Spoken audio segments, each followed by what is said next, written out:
Good morning children, this is the chapter number 3, pair of linear equation in two variable. सबसे पहले बताया गया है एल्जेब्रिक एक्सप्रेशन को। तो एल्जेब्रिक एक्सप्रेशन वो होता है जिसमें वेरिएबल और कांस्टेंट प्लस माइनस मल्टीप्लिकेशन और डिवाइड से जुड़े रहते हैं। जैसे 2x + 3y - 5, 2 जो है आपका कांस्टेंट है, x वेरिएबल है, 3 कांस्टेंट है, y वेरिएबल है और आपस में प्लस माइनस से जुड़े हुए हैं। तो this is called the algebraic expression.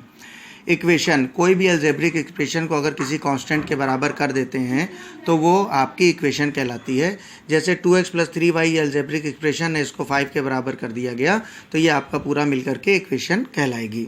Simultaneous equation, simultaneous equation क्या होती है? Set of two linear equation in two variable. Linear equation क्या होते हैं? जिसमें पावर वेरिएबल की 1 होती है और क्या बोला गया है? Two variable such as a1x + b1y + c1, यहाँ पर c1 होगा बराबर 0 एंड a2x + b2y + c2 बराबर 0। तो ये दोनों इक्वेशन मिलकर के क्या कहलाता है? पूरा सिस्टम ये साइमल्टेनियस इक्वेशन कहलाता है। इनको सॉल्व करने के दो मेथड होते हैं। पहला है ग्राफिकली मेथड, दूसरा है एल्जेब्रिक मेथड। एल्जेब्रिक मेथड में हम 3 विधियाँ यूज़ करेंगे: substitution, elimination and cross multiplication. ठीक है, तो सबसे पहले हम आपको एक्सरसाइज 3.1 में ग्राफिकली मेथड है उसके बारे में बात करते हैं। Solve the following: 3x - y = 2 and x + 2y = 10। देखिए इसमें क्या किया जाता है। 3x - y = 2 लिखा हुआ है। 3x बराबर क्या हो गया? y को ट्रांसफर करके y + 2 किया गया, x बराबर हो गया y + 2/3। अब हम यहाँ पर क्या करेंगे? x की ऐसी 3 वैल्यू रखेंगे जिससे y की पूरी वैल्यू मुझे मिल जाए। सबसे पहले मैंने x बराबर 1 रखा, 3 से क्रॉस मल्टीप्लाई होकर के 3 हो गया, तो y + 2 = 3, y बराबर 3 - 2 = 1 हो गया। यानी x बराबर 1 रखने पर y बराबर कितना आ गया? 1 आ गया। दोबारा मैंने x बराबर 0 पुट किया और सॉल्व किया तो y बराबर -2 आ गया। तो पॉइंट्स हो गए 0, -2। दोबारा मैंने x के बदले 2 पुट किया और y बराबर कितना निकल करके आ गया? 4 निकल करके आ गया। तो पॉइंट हो गए 2, 4। इसी प्रकार से हमने x + 2y = 10 को जब सॉल्व किया तो x बराबर 10 - 2y कर लिया और x की वैल्यू 4 रखी तो y बराबर 3 आ गया। ये केवल कैलकुलेशन है प्लस माइनस को ट्रांसफ़र करने का। x बराबर 2 पुट किया तो y बराबर 4 आ गया, x बराबर 0 पुट किया तो y बराबर 5 आ गया। अब आपके ये जो पॉइंट्स आ गए हैं 1, 1, 0, -2, 2, 4, इनको हम आपको बना करके दिखाएंगे। देखिए ये आपका होता है कार्टेशियन प्लेन। इधर 0 से इधर हम जाएंगे तो x की वैल्यू प्लस होगी, 0 से इधर आएंगे तो x की वैल्यू माइनस होगी, 0 से ऊपर जाएंगे तो y प्लस होगा, 0 से नीचे आएंगे तो y माइनस होगा। पहला पॉइंट जो आपका दे रखा गया था वो है 1, 1, 0, -2, 2, 4। 1, 1, 0, -2 एंड 2, 4। देखिए 1, 1 यानी पहले हम x की वैल्यू रखते हैं तो x पे हम कितना चले? 1 चले, y पे कितना चले? 1 चले। अब y को हमने इधर बढ़ाया और x को ऊपर की तरफ बढ़ाया तो ये पॉइंट आ गया 1, 1, 0, -2 यानी x की वैल्यू चली गई 0 है और 2 यानी y पे नीचे माइनस में है तो 1 एंड 2, ये पॉइंट हो गया आपका 0, -2। 2, 4 यानी x पे चली गई वैल्यू कितनी हो गई? 1 एंड 2 और y पे चली गई दूरी हो गई 1, 2, 3, 4 को आगे हमने बढ़ाया और इधर से 2 को आगे बढ़ाया तो ये पॉइंट आपका हो गया 2, 4 और इनसे हमने स्ट्रेट लाइन खींच दी। इसी प्रकार से जो आपके दूसरे पॉइंट थे ये जो बन के आए हैं 4, 3, 2, 4, 0, 5, इनको हमने बनाया तो ये आपकी स्ट्रेट लाइन खिंच गई। ये दोनों एक पॉइंट पर काटते हैं। जब एक पॉइंट पर काटते हैं तो क्या होता है? इनका यूनिक सोल्यूशन होगा और यूनिक सोल्यूशन क्या होगा? वो पॉइंट होगा। ये पॉइंट क्या है? ये पॉइंट है 2, 4। ठीक है, इसी प्रकार से ये सेकंड क्वेश्चन आपका थर्ड क्वेश्चन है 2x + 3y = 15। आपकी हमने y को एक तरफ रोका और x को इधर ट्रांसफ़र कर दिया और हमने ये वैल्यूज़ रखी। x की वैल्यू 0 रखी तो y बराबर, यहाँ पर x के बदले 0 रखोगे, y बराबर आपका 5 आ जाएगा। फिर आप x के बदले 3 रखोगे तो y बराबर 3 आ जाएगा। फिर हम 0, 5 और 3, 3 को बनाते हैं। 0 यानी x पे चली गई दूरी 0 और y पे चली गई दूरी कितनी हो गई? 5। 1, 2, 3, 4, 5, ये देखिए एक पॉइंट आपका हो गया 0, 5। फिर 3, 3 को हम बनाते हैं। x पे चलेगी दूरी 1, 2, 3 और y पे चलेगी दूरी 1, 2, 3। ये देखिए दूसरा पॉइंट जो है आपका ये बन गया आकर के। इनसे होती हमने एक स्ट्रेट लाइन खींच दी। इसी प्रकार से जो दूसरी इक्वेशन थी 4x + 6y + 24, तो y को सॉल्व किया तो 24 - 4x/6 हो गया और x के बदले 0 रखा तो y 4 आ गया, x के बदले 6 रखा तो y 0 आ गया। इनको जब हमने खींचा तो ये दूसरी लाइन खींच गई। ये दोनों लाइन जब खींचेंगी तो क्या होगा, ये दोनों लाइन जब पैरेलल रेल की पटरी की तरह होंगी तो इनका नो सोल्यूशन हो गया। क्या हो गया इनका? नो सोल्यूशन, यानी इनका कोई भी हल नहीं है। थर्ड इसकी जो आपकी एग्जाम्पल है वो देखिए, जो आपकी इक्वेशन थी x + y = 2, तो x = 2 - y हो गया बेटा।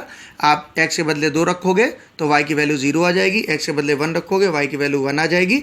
और फिर ये पॉइंट जो आपके बनेंगे इसके द्वारा हम एक लाइन खींचेंगे, ठीक है। फिर दूसरी लाइन जो पॉइंट्स आपके बन करके आए हैं उनको हमने खींचा, एक लाइन तो हमारी ये खींच गई आकर के पूरी, ठीक है। तो एक ही लाइन थी मेरे पास इसमें x + y = 2, तो उससे ये पॉइंट 1 में खींच लिया। अब हमें क्वेश्चन में फाइंड क्या करना था, find the area of triangle form by the x + y + 2 x axis और y एक्सिस। यानी अब जो ट्रायंगल बन रहा है देखिए कैसे फॉर्म हो रहा है। ये ट्रायंगल बन रहा है, ये और ये राइट एंगल हो गया, क्योंकि ये आपका क्या हो गया, दो बिल्कुल ऐसे जो लाइनें मिलती हैं वो राइट एंगल बनाते हैं। तो इनका एरिया होता है हाफ बेस इंटू हाइट। तो हाफ हो गया, बेस कितना हो गया 1 और 1 2, और हाइट कितनी हो गई 1 और 1 2, हाफ बेस इंटू हाइट। यानी ये आपका क्या हो गया, 2 से 2 कैंसिल हो गया, 2 यूनिट स्क्वायर। ये आपका एरिया ऑफ ट्रायंगल हो गया। Okay children, good morning children. Exercise 3.2, यहाँ पर हम एक सवाल आपको बताएंगे, इसी आधार पे आपको सब करना है। Solve for x into y by using the method of substitution, यानी सब्सटीट्यूट कर देना है इसको। देखिए 3x - 4y = 10, 4x + 3y = 5। From equation 1, पहली इक्वेशन से हमने क्या किया, 3x - 4y = 10, 4y को इधर ट्रांसफर किया, ये प्लस में आ गया, x को डिवाइड किया, यानी x बराबर आ गया 10 + 4y = 3। And this is the equation number 3। ये किससे बनी है, फर्स्ट से बनी है। इस x की वैल्यू को हम किस में पुट करेंगे, सेकंड में, क्योंकि हमने किससे बनाई, फर्स्ट से बनाई है। Value of x put in the equation number second. Equation second मेरे पास क्या थी, 4x + 3y = 5। तो 4 इंटू x के बदले हमने क्या रख दिया, 10 + 4y + 3 + 3y/1। इसको हमने क्या किया, 4 से मल्टीप्लाई किया, ये 40 हो गया, 4 से मल्टीप्लाई किया 16 हो गया, अपॉन 3 वैसे ही रहा, प्लस 3y/1 वैसे ही रहा, बराबर 5 वैसे ही रहा। अब हमने इधर क्या किया, 3 एलसीएम ले लिया, 3 एलसीएम लिया तो 40 + 16y, और ये 3 3 = 9y हो गया। देन हमने क्रॉस मल्टीप्लाई कर दिया, 5 को 3 से 15 कर दिया, और 1 से मल्टीप्लाई करने पर नो इफेक्ट हो गया। 40 को हमने उधर ट्रांसफर किया, y बराबर आपका आ गया -1। जो वैल्यू -1 मिली उसको हमने ट्रांसफर कर दिया इक्वेशन नंबर 3 जो हमने बनाई थी। तो y की वैल्यू -1 रख दिया, तो यहाँ पर वैल्यू आ गई आपकी 2। तो पॉइंट्स हो गए 2, -1, क्योंकि x की वैल्यू को हम हमेशा पहले रखते हैं।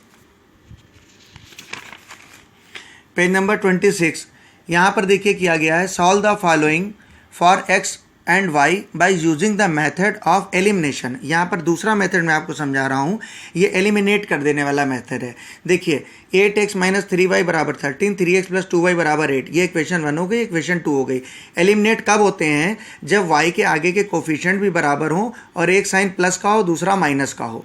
अगर दोनों साइन बराबर होंगे तो उनको सब्ट्रैक्ट करके नीचे वाले का साइन बदल लेंगे।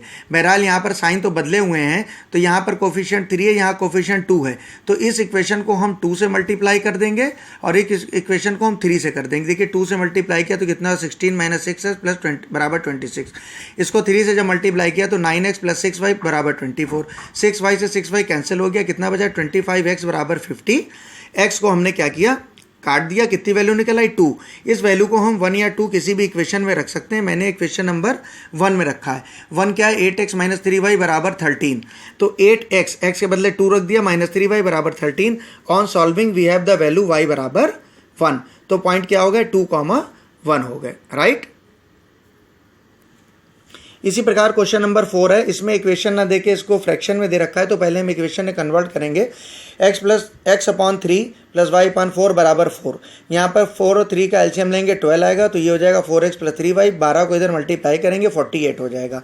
इसी की दूसरी इक्वेशन थी 5x/6 - y/8 = 4। 8 और 6 का एलसीएम कितना आ गया, 24। इसको सॉल्व किया तो 20x - 3y = 4। 24 को क्रॉस 4 से मल्टीप्लाई किया तो 96। दो इक्वेशन हो गई, 4x + 3y = 48 and 20x - 3y = 96। इन दोनों को हमने लिख लिया और सॉल्व करके दोनों के कोफिशिएंट बराबर कर लिए, y को कैंसिल कर दिया, 24x = 144, x बराबर कितना आ गया, 6 आ गया। x की वैल्यू को हमने इक्वेशन 1 में पुट कर दिया। जब 1 में हमने पुट कर दिया तो यहाँ से मुझे y की वैल्यू निकल आई। आंसर मेरा x और ये हो गया। ये क्वेश्चन आपको नहीं करना है 7 वाला। ये आइए एक्सरसाइज 3.4, आपको सब्स्टिट्यूशन और एलिमिनेशन मैंने बता दिया है। अब ये आपका आता है क्या, solve the x and y by using the method of cross multiplication. देखिए बेटा, ये x प्लस वाई बराबर 3, 2x प्लस वाई बराबर -2। पहली इक्वेशन को हम कंपेयर करेंगे a1x plus b1y plus c1 बराबर 0 से। दूसरी इक्वेशन को हम कंपेयर करेंगे a2x प्लस b2y बराबर c2 से। तो x के आगे जो लिखा है वो a1, y के आगे जो लिखा है b1, यहाँ कुछ नहीं, वो कांस्टेंट, यानी a1 आपका कितना हो गया 1, b1 हो गया 1 और c1 कितना हो गया 3। इसी प्रकार से a2 हो गया 2, b2 हो गया 1 और c2 हो गया -2। अब इसको लिखने का तरीका होता है, जब हम x पे जाते हैं तो x को छुपा लेते हैं, आगे के कोफिशिएंट जो होते हैं b1 b2 c1 c2 लिख देते हैं। देखिए x पे गए और x को छुपाया, b1 b2 c1 c2 लिखा, बराबर y पे गए, y पे जाने के बाद हम y को ऑफ कर देते हैं और आगे c1 c2 a1 a2 लिख दिया, c1 c2 और a1 a2 लिख दिया। फिर कांस्टेंट टर्म यानी -1 लिखा जाता है, ये नियम होता है बेटा। -1 पे गए तो -1 के नीचे कांस्टेंट को छुपा लिया और a1 a2 और b1 b2 को लिख दिया। पहला मल्टीप्लाई इसका ये b1 से c2 को होगा, देन इसका b2 से c1 को होगा, फिर हम इसको c1 को a2 से करेंगे, फिर c2 को a1 से करेंगे। इसी प्रकार इसमें a1 को b2 से करेंगे और a2 को b1 से करेंगे। हमने सारी वैल्यू रख ली, b1 b2 c1 c2 c1 c2 a1 a2 b1 b2, और जैसे मैंने बताया था वैसे क्रॉस मल्टीप्लाई कर लिया, x अपॉन -5 y अपॉन 8, और कितना हो गया माइनस माइनस कट के कितना +1 बचा। एक बार x को 1 के बराबर कर लेंगे तो x बराबर -5 आ गया, एक बार y अपॉन 8 को बराबर कर लेंगे 1 के तो y बराबर 8 आ गया। ये आपका क्रॉस मल्टीप्लिकेशन मेथड होता है, जिसको जूम पे भी हम डिस्कस करेंगे। सेम वही सवाल था, इसको हमने एलसीएम लेकर के 15 और 6 को सॉल्व करके इक्वेशन बना ली, 5x प्लस 2y बराबर 120। यहाँ पर x upon 3 minus y upon 12 था, यहाँ पर 12 और 3 की एलसीएम 12 आ गई, 19 अपॉन 4 था, 4 से 12 को कट किया 3 आ गया, 3 से 19 को मल्टीप्लाइड किया 57 आ गया। दोनों ही इक्वेशन को a1x plus b1y plus c1 से और a2x प्लस b2y बराबर c2 से करने के बाद a1 a2 b1 b2 c1 c2 की वैल्यू जैसे पहले सवाल ने निकाली थी यहाँ पर पुट करी। पहले ऐसे मल्टीप्लाई होगा, सॉल्व किया, x की वैल्यू को एक बार हम कांस्टेंट वैल्यू के बराबर करेंगे, x की वैल्यू निकल आएगी, y की वैल्यू कांस्टेंट के बराबर करेंगे, y की वैल्यू निकल आएगी। Okay,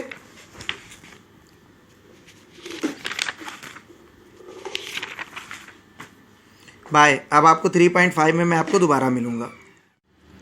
hello children, this is the exercise 3.5।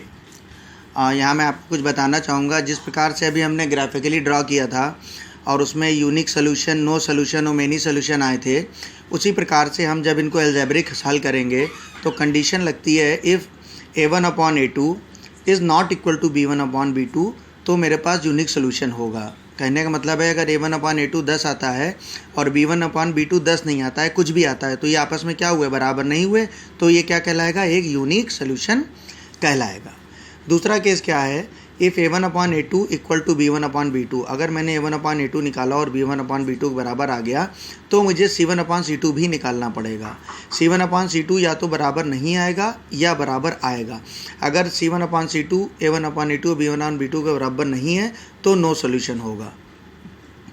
Okay, और अगर a1 upon a2 b1 upon b2 c1 upon c2 आपस में सब बराबर आ जाते हैं तो इनफाइनाइटली मेनी सोल्यूशन इसके हो जाएंगे। Question number 1, find k for unique solution. हमें k की वैल्यू निकालनी है, किसके लिए, यूनिक सोल्यूशन के लिए।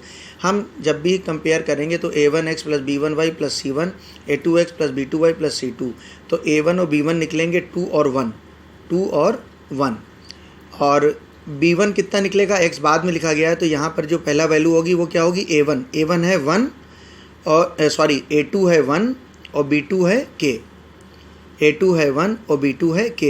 अब यूनिक सोल्यूशन के लिए सॉल्व करना था तो a1 upon a2 is not equal to b1 upon b2, यानी दोनों आपस में बराबर नहीं है। a1 अपॉन a2 यानी 2 upon 1 is not equal to 1 upon k।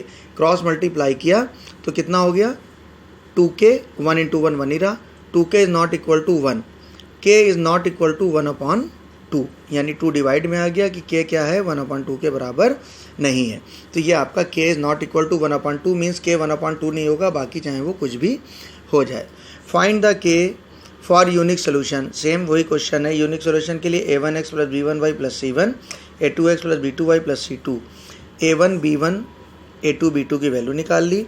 Unique solution के लिए सॉल्व कर रहे हैं तो A1/A2 is not equal to B1/B2, K/-1 is not equal to 1/K, cross multiply किया, K² is not equal to -1, it means K is not equal to √-1, the value of K any real number. ये क्या हो जाएगा, real number नहीं, ये imaginary number हो जाता है, यानी इमेजनरी नहीं है, कोई भी रियल नंबर जो है वो वैल्यू है।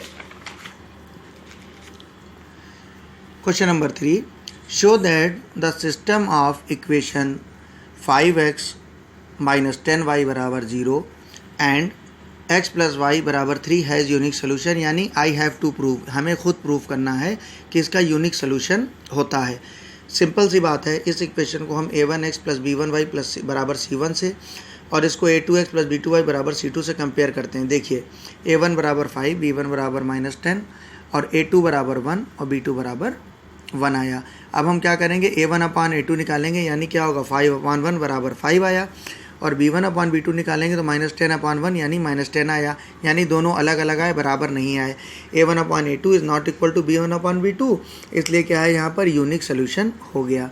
इन्होंने कहा था कि also find the value of x and y, तो दो इक्वेशन दे रखी हैं, 5x - 10y = 0, x + y = 3। दूसरी इक्वेशन को हम 10 से मल्टीप्लाई करके एलिमिनेट कर देंगे 10 को, और x की वैल्यू हम यहाँ से निकाल लेंगे। देखिए 10 एलिमिनेट हो गया, x बराबर कितना निकल के आ गया, 2 आ गया। Value of x put in the equation number 1, कि x की वैल्यू को हम किसी भी इक्वेशन रख सकते हैं, हमने 1 इक्वेशन में रखा तो ये सॉल्व होकर के आपका कितना आ गया, 1 आ गया, यानी y = 2 और x = 1। Okay, bye children. Hello children, this is the 4th video of chapter number 3, लंबा चैप्टर है, इसको समझिए। For which value of a and b will be the following pairs of the linear equation have infinitely many solution, यानी यहाँ पर कौन सा solution है, इनफाइनाइटली मैनी सोल्यूशन है। Equations are x + 2y = 1, a - bx + a + by = a + b - 2। अगर हम इसको वही इक्वेशन a1x + b1y + c1 से कंपेयर करेंगे तो a1 = 1 मिलेगा, b1 = 2 मिलेगा और c1 = 1 मिलेगा। a2 बराबर मुझे मिलेगा a - b, b2 बराबर मिलेगा a + b और c2 मिलेगा a + b - 2। अब चूंकि इनफाइनाइटली मेनी सोल्यूशन की कंडीशन क्या होती है, a1/a2 = b1/b2 = c1/c2। तो a1/a2, a1 का वैल्यू 1 था, a2 का वैल्यू a - b था, b1 का वैल्यू 2 था और b2 का वैल्यू a + b था, c1 का वैल्यू 1 था और c2 का वैल्यू a + b - 2 था। अब हमने क्या किया, एक बार इस वाले टर्म को इसके बराबर किया, 1/a - b = 1/a + b + 2, cross multiply कर दिया इसको।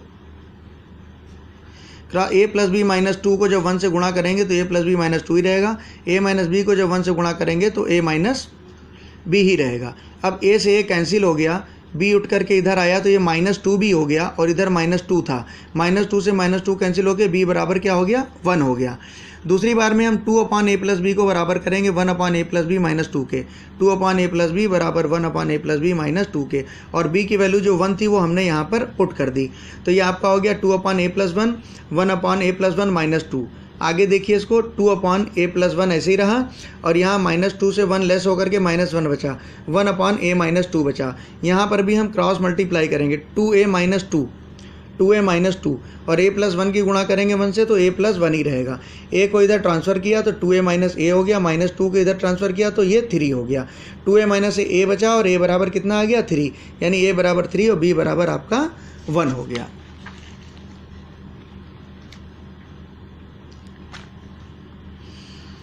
ये क्वेश्चन जो है आपके पास बुक होंगी, तो बुक की सहायता इसमें आपको लेनी पड़ेगी। एक्सरसाइज 3.7 के लिए है कि 5 चेयर और 1 टेबल का कॉस्ट ऐसे करके सवाल है, तो इसमें आंसर आपका जो मैं सॉल्व कर रहा हूँ, let the cost of 1 chair = x, यानी 1 चेयर की कीमत कितनी मांगी गई है, x मांगी गई है, and let the cost of the 1 table = y।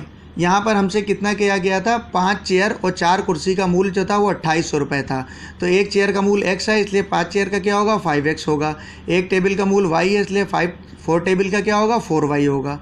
ठीक है, सेकंड कंडीशन में ऐसे ही क्या था कि 4 चेयर थी और 3 टेबल थी, तो 4x + 3y = 2170 इतना मूल्य हो गया था। ठीक है, अब मुझे क्या करना है कि इनको मुझे इक्वेशन नंबर 1 को